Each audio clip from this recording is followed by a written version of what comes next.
Hello बच्चों, यहाँ पे हमारे पास एक assertion रीजन है। चलिए इसको सॉल्व करते हैं।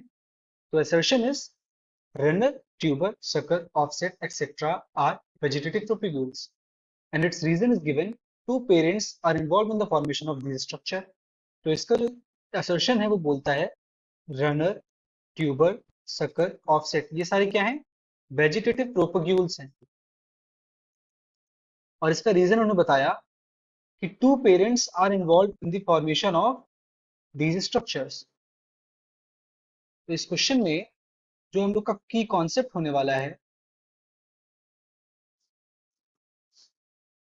That will be asexual reproduction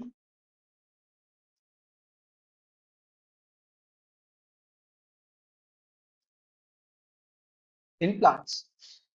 plants में asexual reproduction कैसे होता है, ये हमारा मेन कॉन्सेप्ट है यहाँ। Now what is vegetative propagules? asexual reproduction organ जो होते हैं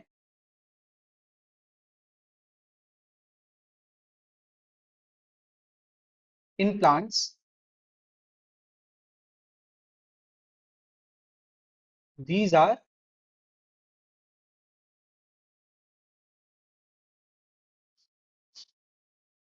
वेजिटेटिव प्रोपेग्यूल्स। तो ऐसे स्ट्रक्चर्स जिनकी हेल्प से प्लांट asexual रिप्रोडक्शन करता है इन्हीं को बोल देते हैं क्या? Vegetative propagules. तो इसमें हमारे पास कई सारे स्ट्रक्चर्स के नाम दिए गए हैं। So the first name is runner. So what is runner?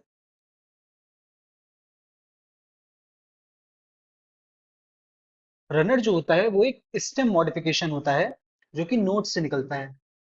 कहां से निकलता है? नोड से निकलता है। स्टेम मॉडिफिकेशन होता है।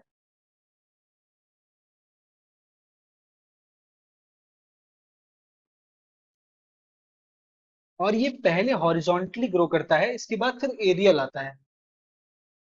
हेंस ग्रोस सब aerially.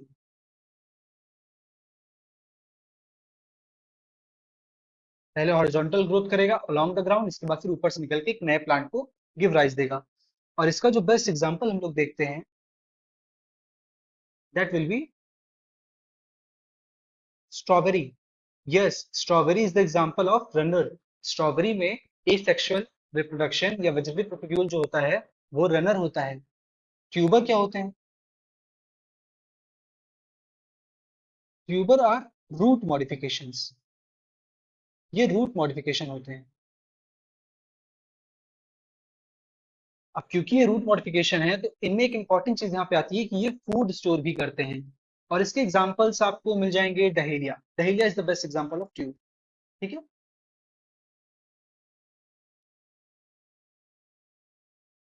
In same way sucker क्या है?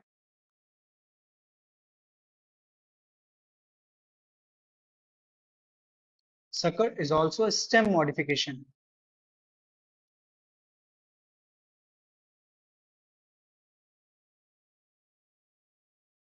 अब हम आते हैं ऑफसेट। ऑफसेट एक बड़ा ही इंटरेस्टिंग वेजिटेटिव प्रोपेग्यूल है।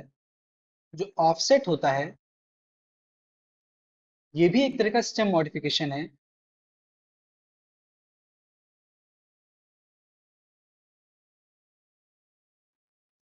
और इसमें जो होता है दो इंपॉर्टेंट चीज हम लोग मेंशन करते हैं। पहला, रोसेट ऑफ लीव, इसका मतलब पत्तियों का गुच्छा बोल सकते हैं। And the second will be tuft of root. यहाँ पे रूट का जो होता है वो गुच्छा प्रेजेंट होता है। और इसका बेस्ट एग्जांपल आप लोग देख सकते हैं इकॉर्निया में। इकॉर्निया आप लोग जानते होंगे, वेरी ऑब्वियस प्लांट, हर सबको तालाब में देखने को मिल जाएगा। जलकुंभी, टेरर ऑफ बंगाल, इकॉर्निया क्रेसिपिस, जलकुंभी। ओके, ये हमारा ऑफसेट हो जाएगा। तो हेंस रनर, ट्यूबर, सकर ये सारे क्या है आपके वेजिटेटिव प्रोपेग्यूल्स हैं। और इसीलिए यहाँ पे हमारा जो असर्शन हो जाता है वो क्या है? करेक्ट। अब रीजन बोलता है two parents are involve in the formation of this structure, जो कि गलत है क्योंकि एसेक्सुअल रिप्रोडक्शन में सिंगल पेरेंट इन्वॉल्व होता है। क्या? यहाँ पे एक नोट पॉइंट होगा, सिंगल पेरेंट इन्वॉल्वमेंट होती है। अब क्योंकि यहाँ पे सिंगल ही पेरेंट इन्वॉल्व होता है, इसलिए हमारा रीजन क्या हो गया? इनकरेक्ट। हमारा रीजन क्या हो गया? Incorrect. Hence assertion is correct and reason is incorrect. और इसीलिए जो हमारा ऑप्शन हो जाएगा वो जाएगा answer 3, if assertion is true and the reason is false. So our answer will be third. Hope you got the answer. Thank you.